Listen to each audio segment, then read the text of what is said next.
मसीहा के बाबरकत और जुलाई नाम में आप सबकी सलामती हो। आपकी भी सलामती हो। Hallelujah hallelujah hallelujah.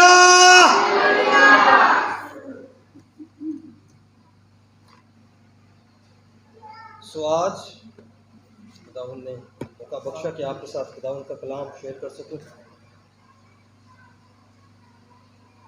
बाइबल मुकद्दस में खुदावंद यीशु मसीह की ज़ात के लिए जो नाम इस्तेमाल हुए हैं वो तकरीबन 183 अलग अलग नाम हैं। लेकिन क्यों खुदावंद ने यीशु नाम ही को बेहतर समझा, आला समझा कि उसकी ज़ात के लिए ये नाम मौजूद। यीशु का नाम शुरू में यीशु ना था, उसका नाम कुछ लोग कहते हैं कि ना मालूम नहीं है। लेकिन वैंसिमी,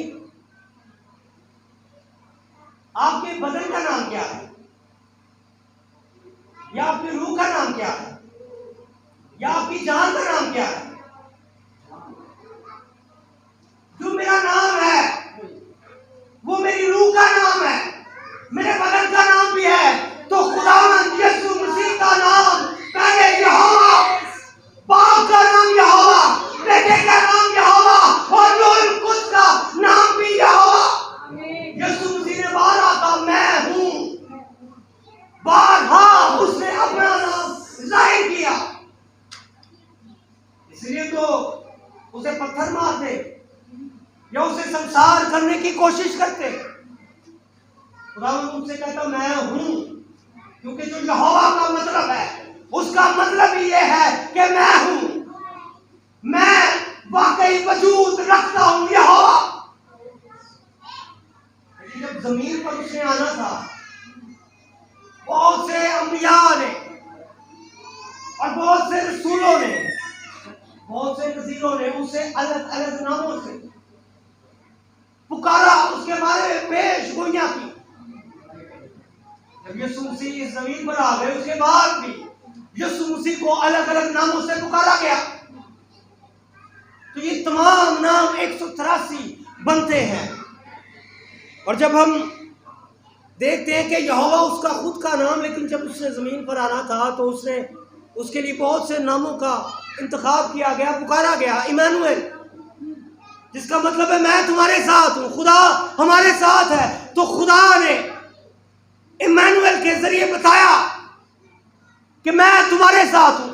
ये सवाल होता है और दूसरी अक़वाम भी ये सवाल करती है कि खुदा यीशु मसीह को किसी ने इमानुएल पुकारा नहीं।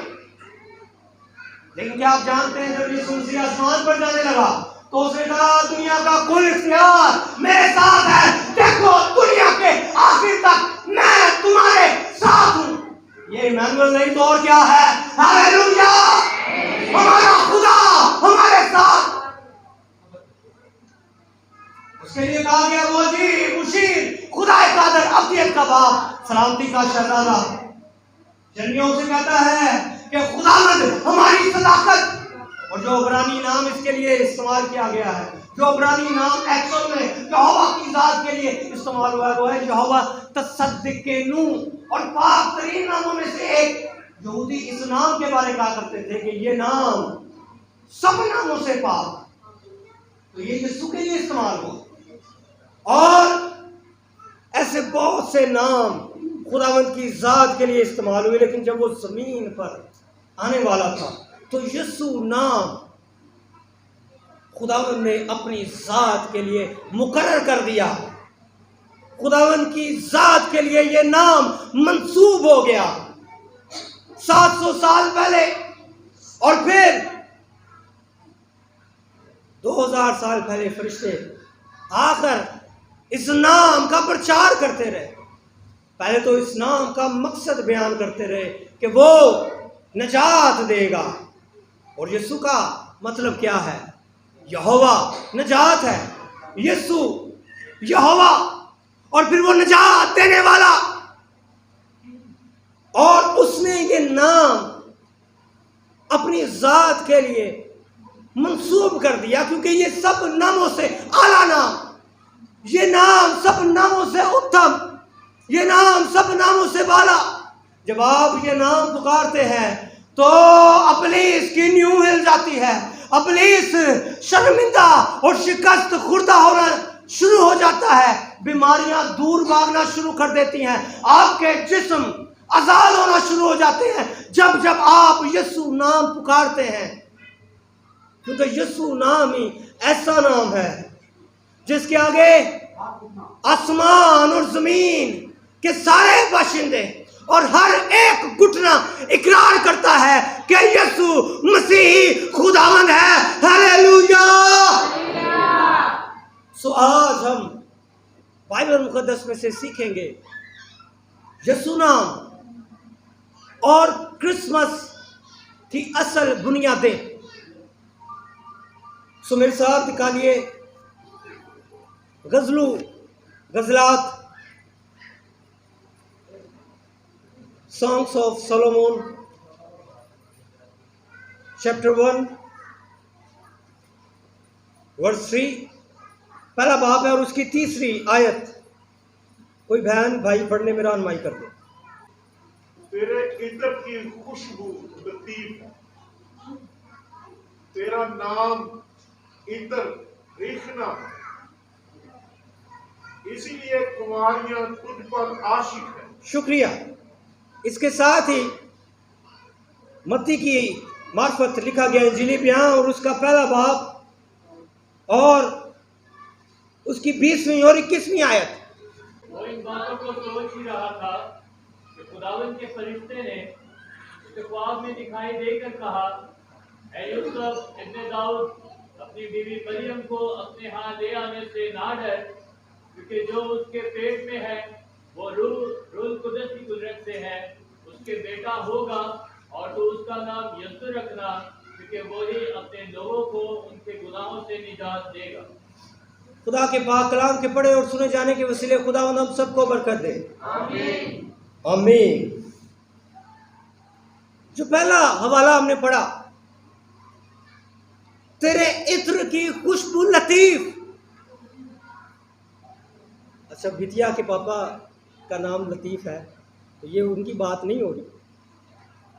तेरे इत्र की खुशबू लतीफ यानी कि खुशगवार, पुरकशिश, और तेरा नाम इत्रे रिख्ता, अब्रानी लफ्ज इसके लिए शमन इस्तेमाल किया गया है जिसका मतलब है मरहम। सो यीशु का नाम मरहम है। मरहम किस वजह से? यीशु का नाम मरहम है और ये ऐसा मरहम है जो गुनाहों से निजात बख्श देता है। ओ ऐसा मरहम जो हर किस्म की बीमारी के लिए मुफीद, ओ ऐसा मरहम, और किसी किस्म का भी मौजज़ा आप चाहते हैं इस मरहम को अपनी जिंदगी में ले लीजिए और ये मरहम आपकी जिंदगी को बदल के रख देगा। हालेलुया। ऐसा खूबसूरत मरहम। और फिर यूसुफ से क्या कहा गया? क्या यूसुफ उसका नाम यीशु रखना, वो ही अपने लोगों को क्या करेगा? उनके गुनाहों से निजात देगा। और ये जानते हैं ये किस ज़बूर का? बारहा बहुत से ज़बूरों में, बहुत से हवालों में ये बात की गई, लेकिन ज़बूर 149 है और उसकी 4थी आयत है और यहाँ पर लिखा है, क्योंकि खुदावंद अपने लोगों से खुश रहता है और वो उन्हें निजात से जीनत बख्शेगा। हालेलुया।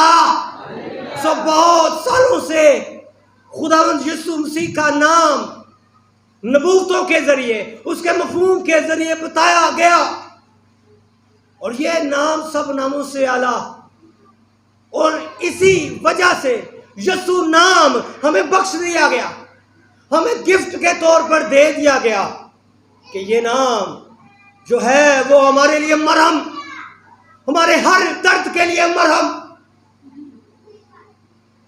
ऐसा मरहम कि जब हम खौफ में हैं, ऐसा मरहम कि जब हम दहशत में हैं, ऐसा मरहम कि जो हम दुखों में, तकलीफ में हैं, तमाम जख्मों पर ये लगाने के लिए मुफीद, हर कैंसर के लिए ये मरहम काम करता है। हर एड्स की बीमारी के लिए, गुर्दों की बीमारियों के लिए, बदन की तमाम अज्जा की बीमारियों के लिए ये यीशु नाम का मरहम लगा लीजिए तो आपके बदन शिफायाब हो जाएंगे। हालेलुया। ये खूबसूरत नाम हमें बख्श दिया गया क्रिसमस के मौका पर। ये प्यारा नाम, ओ ऐसा नाम कि ना आसमान पर ऐसा नाम हुआ है और ना ही जमीन पर ऐसा नाम है और ना ही होगा। ये नाम सिर्फ मेरे आका, मेरे मुनज्जी, मेरा खुदा यीशु मसीह की शान के शायाना है, उसे ही ज़ेब देता है। जब वो मुजस्सम होकर इस दुनिया में आया तो मरियम से भी कहा गया और यूसुफ से भी कहा गया कि उसका नाम यीशु रखना। और अब्रानी जुबान में जो यीशु मसीह का नाम था वो था यहोशुआ, जिसका मतलब मैंने आपको बताया कि यहोवा निजात दहिंदा है।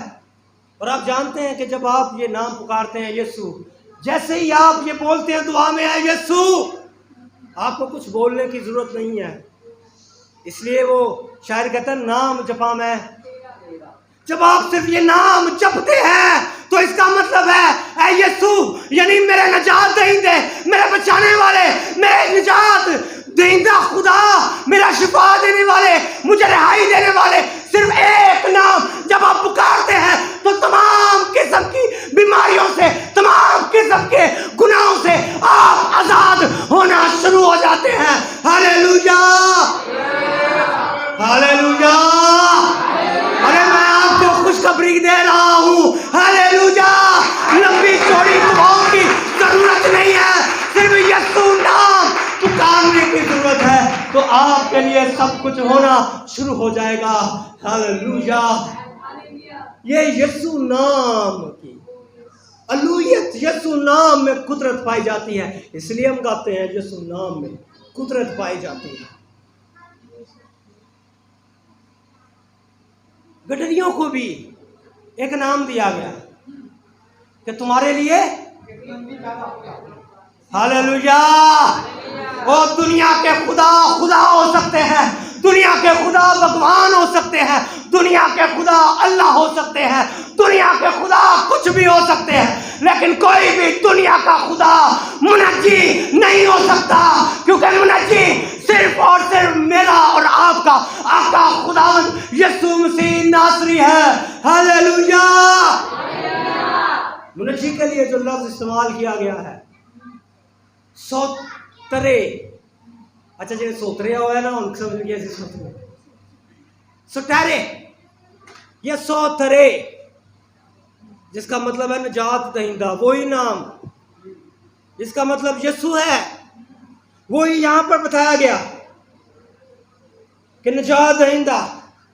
और इस नाम की लाज रखने के लिए, जानते हैं मुनज्जी नाम की लाज रखने के लिए और यीशु नाम की लाज रखने के लिए यीशु ने क्या क्या कुर्बानियां दी, हम तसव्वुर भी नहीं कर सकते कि खुदा। और क्रिसमस के मौका पर अक्सर प्रीचर्स, टीचर्स, पास्टर्स क्रिसमस की असल कहानी का बयान करने से का सिर्फ हम चलनियों के बारे में बात करते हैं, वेल एंड गुड, ये उसका हिस्सा है। हम मजूसियों की भी बात करते हैं, गडरियों की भी बात करते हैं और बहुत क्रिसमस के हवाले से बात करते हैं, लेकिन क्रिसमस का जो हकीकी पैगाम है वो कहाँ हमें मिलता है। क्रिसमस की जो बुनियादें हैं, क्रिसमस की जो हकीकत है, मेरे साथ निकालिए यूसाया 53वां बाब।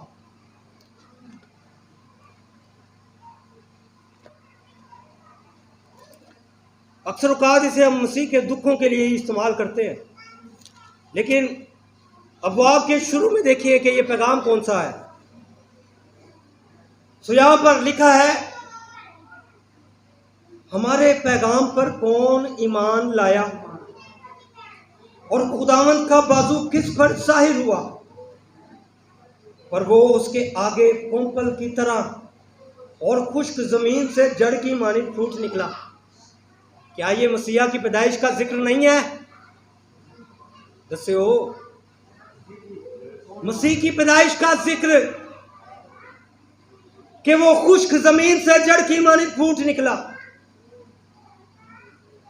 और फिर आगे वो बयान है क्रिसमस का, ना उसकी कोई शक्लो सूरत है ना खूबसूरती, और जब हम उस पर निगाह करें तो कुछ हुस्न जमाल नहीं।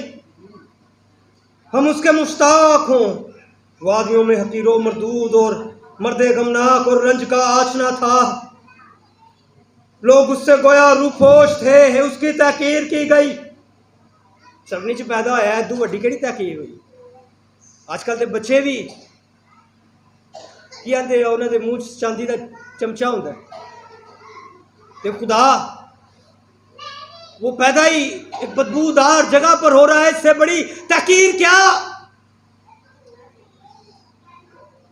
तो भी उसने हमारी मुशक्कतें उठा ली और हमारे गमों को बर्दाश्त किया, पर हमने उसे खुदा का मारा कूटा और सताया हुआ समझा। हालांकि वो हमारी खताओं के सबब से घायल किया गया और हमारी बदकारी के बाइस कुचला गया। और ऐसे ही फिर ये आगे चला जाता है। 12वीं आयत, इसलिए मैं उसे बुजुर्गों के साथ हिस्सा दूंगा और वो लूट का माल जोरावरों के साथ बांट लेगा, क्योंकि उसने अपनी जान मौत के लिए उड़ेल दी और वो खताकारों के साथ शुमार किया गया। तो भी उसने बहुतों के गुनाह उठा लिए और खताकारों की शिफात की। हालेलुया! ये क्रिसमस का पैगाम है। क्रिसमस की वजह से हमारे गुनाह माफ किए गए। अगर यीशु मसीह मरता ही ना, अगर यीशु मसीह दुख उठाता ही ना, तो उसके पैदा होने का कोई मकसद ही नहीं। आप जानते हैं मुकद्दसा मरियम से क्या कहा गया था कि ये बुजुर्ग होगा। 12वीं आयत में हमने यही पढ़ा। पौलुस क्या कहता है कि उसे इस वास्ते सर बुलंद किया गया। किस वास्ते किया गया? अब हम क्रिसमस की असल बुनियादों की तरफ जाने लगे हैं। मेरे साथ निकालिए फिलिपियों 2 बाब।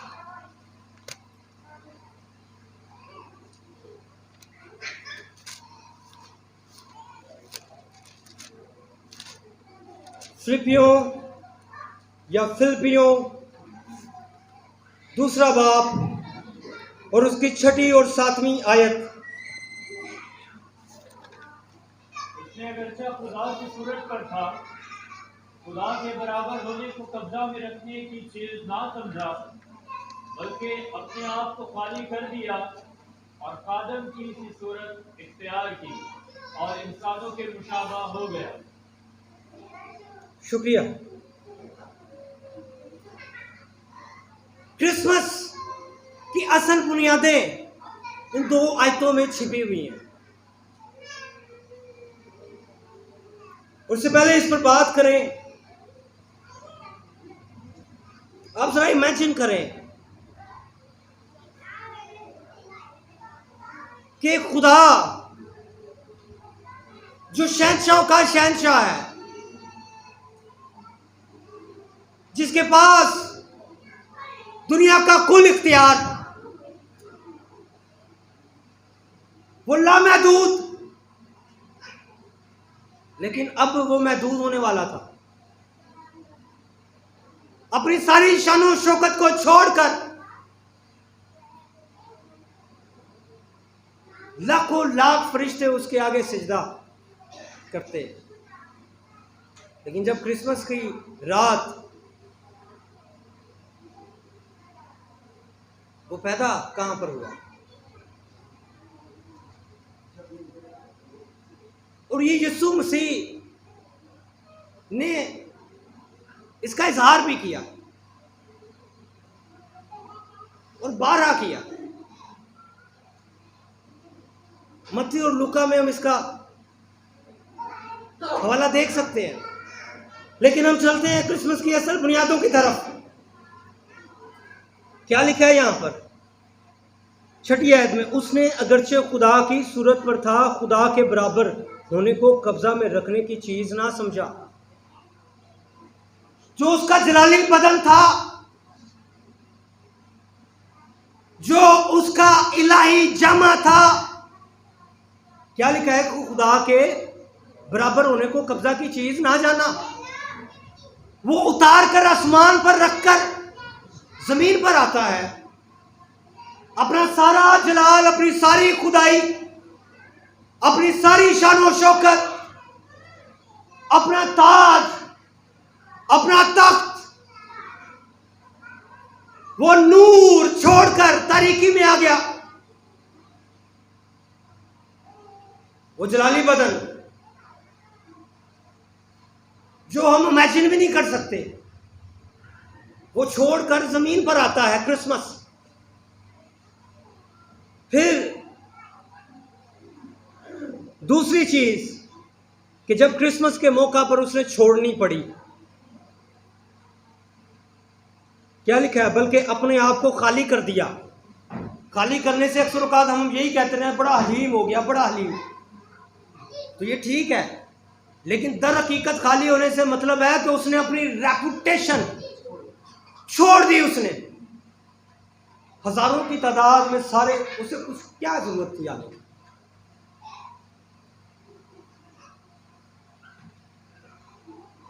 इतनी खूबसूरत जगह पर रहता है और जब जमीन पर आया तो उसके पास जगह नहीं है। बदबूदार एक जगह है वहां पर वो पैदा हुआ, और एक शायर कहते हैं सारी गंदगी में वो पैदा हुआ। बादशाहों का बादशाह है, हम कहते हैं वो शहंशाहों का शहंशाह है। जब हम उसका तस्वीर बयान करते हैं तो ये कहते हैं कि उसके सुनहरी बाल, वो खूबसूरत तरीन, उसकी आंखें शोला की माने। लेकिन क्रिसमस के मौका पर उसने अपनी सारी कदर, सारी शान, सारी रेपुटेशन छोड़कर, खाली करके खुद को उस जमीन पर आता है। ये दूसरी चीज। तीसरी चीज क्या थी? लिखा है कि वो क्या बन गया?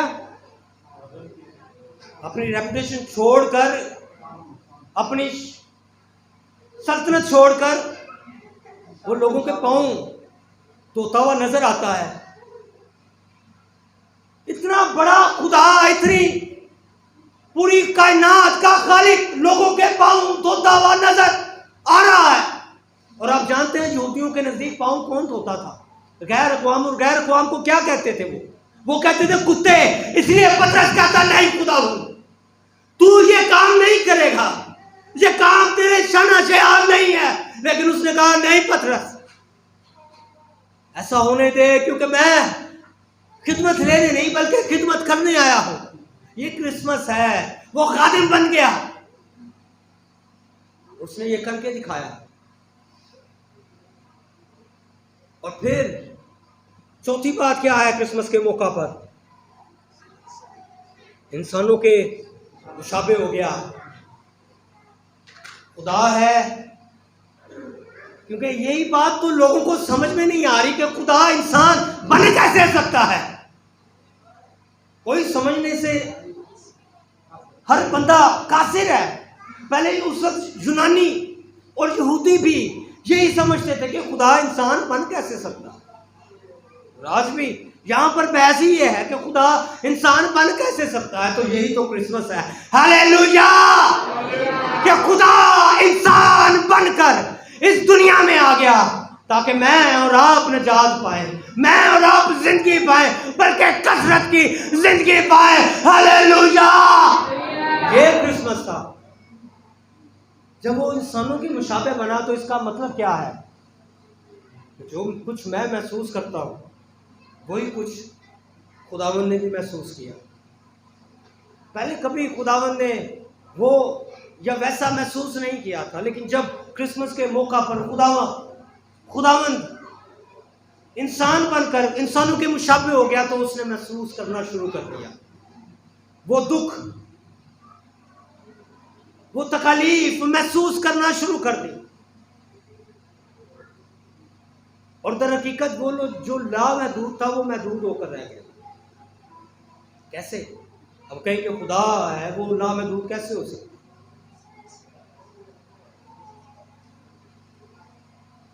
खुदा को भूख नहीं लग सकती, लेकिन जब वो ज़मीन पर आया तो वो महदूद हो गया, उसे खुराक की ज़रूरत पड़ गई। खुदा के बारे में क्या लिखा है? हमारा खुदा ना सोता है ना ऊँघता है, लेकिन उसे अब नींद की ज़रूरत पड़ गई। कश्ती में तूफान है, मेरा यीशु सोया हुआ, लेकिन उस कश्ती में यीशु था, इसलिए डरने की ज़रूरत नहीं। वो महदूद हो गया। जो दर्द हम महसूस कर सकते हैं, बल्कि उससे ज़्यादा ही दर्द उसने महसूस किया। यह मतलब है इंसानों के मुशाबे हो गया।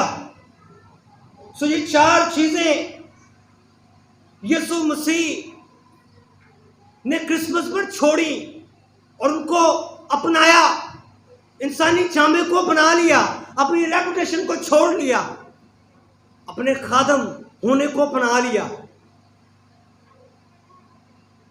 इंसान जैसे अकेलापन महसूस करता है, खुदा ने कभी महसूस नहीं किया था, लेकिन यीशु ने किया। और यीशु कहता है जब उसने अकेलापन महसूस किया तो वो कहता है कि लोमड़ियों के, परिंदों के और इब्ने आदम के पास सर धरने की भी जगह नहीं। वो फिर इंसान बन गया वो, और वो ये बता रहा है कि जैसे तुम हो वैसे ही मैं भी तुम्हारी दर्द को, मैं भी तुम्हारी तकलीफ को महसूस कर रहा हूं। और फिर उसे मर्दे गमनाक भी कहा गया। मर्दे गमनाक, अगर कोई मर्दे दुआ किसी को टाइटल दिया जाता तो क्यों दिया जाता? क्योंकि वो शख्स, वो मर्द दुआ में मशगूल रहता है। मर्दे खुदा, वो खुदा के साथ कनेक्ट रहता है। मर्दे गमनाक किसी को लक़ब नहीं दिया, क्योंकि हमारा गम छोटा। लेकिन क्रिसमस के मौका पर ये खुदा मर्दे गमनाक की सूरत में जमीन पर आया और इतना हलीम, इतना फरोतन, अपनी सारी शानो शौकत छोड़कर, पहला उसने क्या छोड़ा? अपना जलाली बदन छोड़ दिया। दूसरा, उसने अपनी रेपुटेशन छोड़ दी, खादम अपने आप को खाली कर लिया। और तीसरा कि वो खादिम बन गया। और चौथा कि वो इंसानों के मुशाबे हो गया। ये क्रिसमस पर उसने किया और कर दिखाया। और जब हम उसके गमों की बात करते हैं तो जरा मेरे साथ निकालिए यशाया 52वां बाब जी और उसकी 14वीं आयत।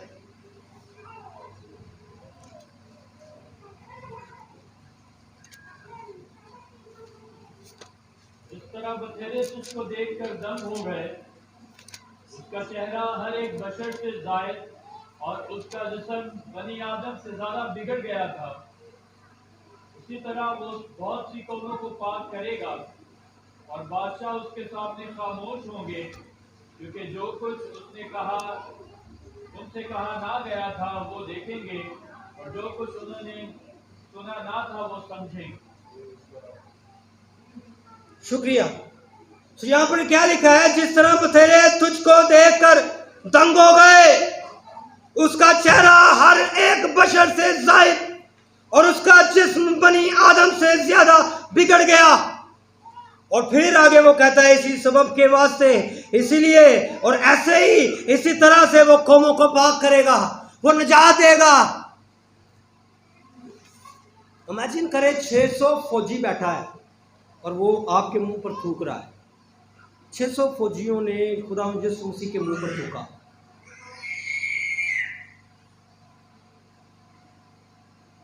तो उसकी क्या हालत होगी? क्या बयान करता है कि उसका चेहरा पहचान में नहीं आ रहा था। 600 फौजी खड़ा है और वो खुदा के मुंह पर थूक रहा है। और ये जब हम 50वां बाब पढ़ते हैं तो उसने यही कहा ना कि मैं अपना मुंह थुकवाने के लिए दे दूंगा। 600 फौजी उसे टॉर्चर कर रहे हैं, उसके मुंह पर थूक रहे हैं, तो वो पूरी थूक के साथ वो कवर हो गया, उसकी दाढ़ी नोच डाली गई। ये भी पढ़ ले मेरे साथ, 6ठी आयत है 50वें बाब की।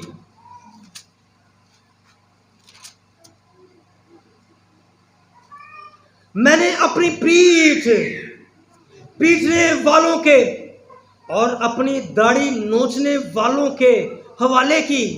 मैंने अपना मुंह रुसवाई से, थूक से नहीं छिपाया। अब इमेजिन करें, जब बाल खींचा जाता है तो साथ में चमड़ी भी खींची जाती है। अक्सर कहा जब एक बाल खींचा जाता है तो वहां पर क्या होता है जी, और जब पूरी दाढ़ी खींची गई हो, यहां पर क्या लिखा हुआ है कि थोड़ी सी दाढ़ी नोची जाएगी? क्या लिखा हुआ है यहां पर? अपनी दाढ़ी नोचने वालों के हवाले कर दी। इमेजिन करें कि अब उसका चेहरा बिगड़ गया। इसके बाद आपको ये वाकया याद होगा, मरियम मगदलीनी ने उसे पहचाना ही नहीं, उसके सामने था, क्योंकि आखिरी बार जब उसने सलीब पर उसे देखा तो अब वो वैसा नजर नहीं आ रहा था। जब सलीब पर था तो उसकी दाढ़ी नुची हुई थी, उसका जो चेहरा बिगड़ गया था, वो अब उसका चेहरा उसके मुंह पर था ही नहीं। तो कैसे वो पहचानती कि जब आखिरी बार 3 दिन पहले उसने यीशु मसीह को देखा था, उसका चेहरा लहूलुहान था, उसके ना सर पे कोई बाल था, अब ना उसके मुंह पर कोई बाल था, उसकी खाल भी नहीं बची थी, उसकी चमड़ी बची नहीं थी, खून आलूद चेहरा। मरियम मगदलीनी उसे देखकर पहचान ही नहीं पाई कि ये भी ऐसा भी यीशु हो सकता है इतने टॉर्चर के बाद। तो यही तो किया उन्होंने कि मैंने अपनी दाढ़ी नोचने वालों के हवाले की, अपनी पीठ पीटने वालों के, अपना मुंह रुसवाई और थूक से ना छिपाया। इमेजिन करें, वो क्रिसमस आया ही इसलिए था कि वो ये सब कुछ सहे। हम जो तस्वीर देखते हैं खुदा यीशु मसीह की, उसमें तो वो बड़ा खूबसूरत नजर आता है, चाहे वो सलीब पर ही हो, लेकिन बाइबल ये नहीं बताती। बाइबल हमें बहुत कुछ बताती है। वो शर्मिंदगी की इंतहा तक पहुंच चुका था। और आपको मैं बता दूं, सलीब ऐसी मौत थी, इंसान को पूरा बरहना लटकाया जाता था। जब यीशु मसीह के देखते हैं कि उसे पटखा पहनाया हुआ नजर आता है, लेकिन ये नफ्सियाती और अजियत और फिजिकली और दिमागी टॉर्चर, जिसम के ऊपर कुछ भी नहीं था, अब दाढ़ी भी नहीं थी, बाल भी नहीं थे, हर एक चीज उसकी नोच डाली गई थी। और क्रिसमस के मौका पर वो ये तहिया करके आया था, वादा करके आया था। जब हम यशायाह 6 बाब पढ़ते हैं तो उससे पूछा गया कौन जाएगा, तो उसने कहा मैं जाऊंगा, मैं हाजिर हूं। और वो ये जानता था कि मेरे साथ क्या होगा। क्रिसमस मसीह के दुखों का पैगाम है, इसलिए वो कहता है कि हमारे पैगाम पर कौन ईमान लाया। 53वें बाब में वो यही तो कहता है। क्रिसमस यीशु मसीह की उस तस्वीर को बयान करता है कि उसने अपनी सारी, जितना वो फरोतन हो सकता था, उसने फरोतन होकर दिखाया।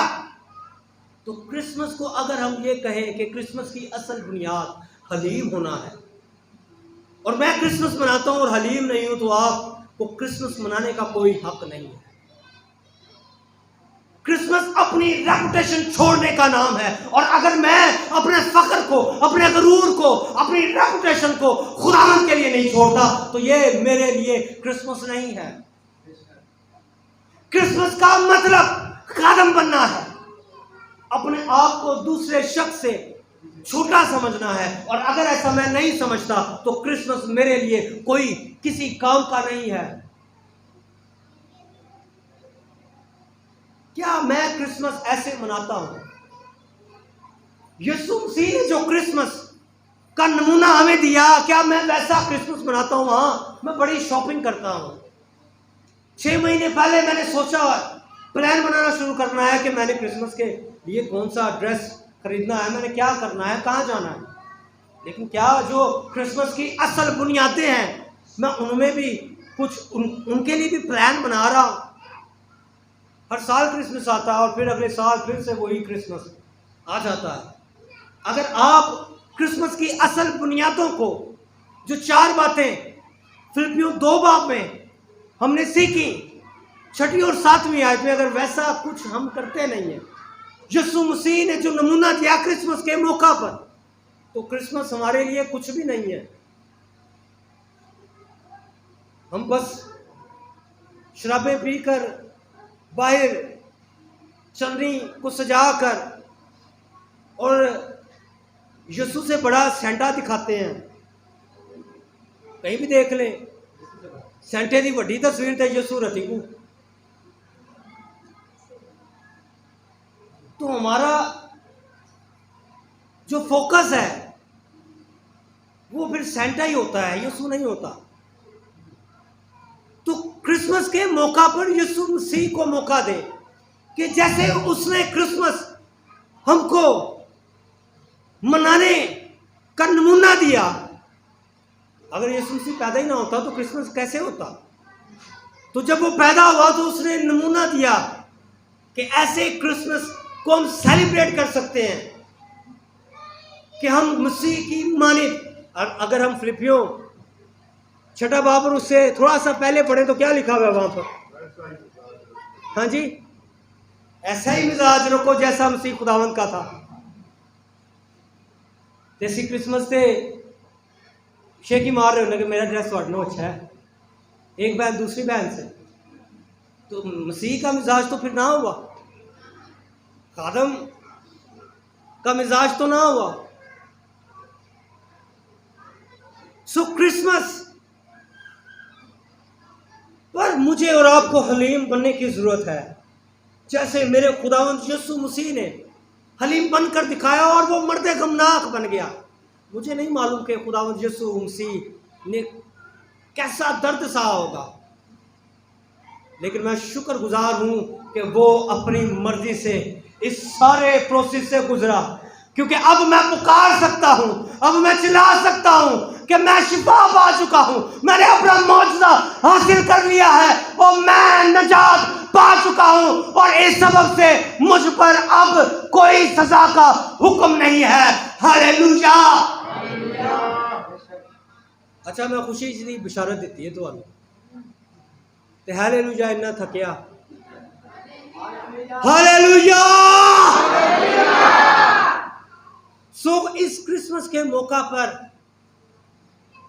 ये 4 बातें जरूर अपने जहन में रखें कि यीशु मसीह ने क्रिसमस का जो नमूना है वो कैसे दिया। मेरे साथ दोहराइए। नंबर 1 कि उसने अपना जलाली बदन छोड़ दिया, उसने अपनी रेपुटेशन छोड़ दी, वो खादिम बन गया, इंसानों के मुशाबे हो गया। ये 4 चीजें क्रिसमस की असल बुनियादें। और अगर आप क्रिसमस को इन 4 बुनियादों के बगैर मनाते हैं तो कोई क्रिसमस नहीं है। इस क्रिसमस पर मसीह की जो सलीब है, क्योंकि क्रिसमस सलीब के बगैर नामुमकिन है, क्रिसमस की जड़ें सलीब में जुड़ी हुई हैं।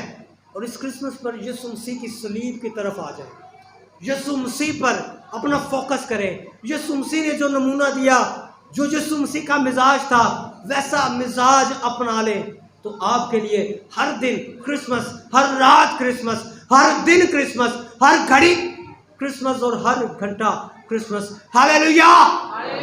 आए हम दुआ करें।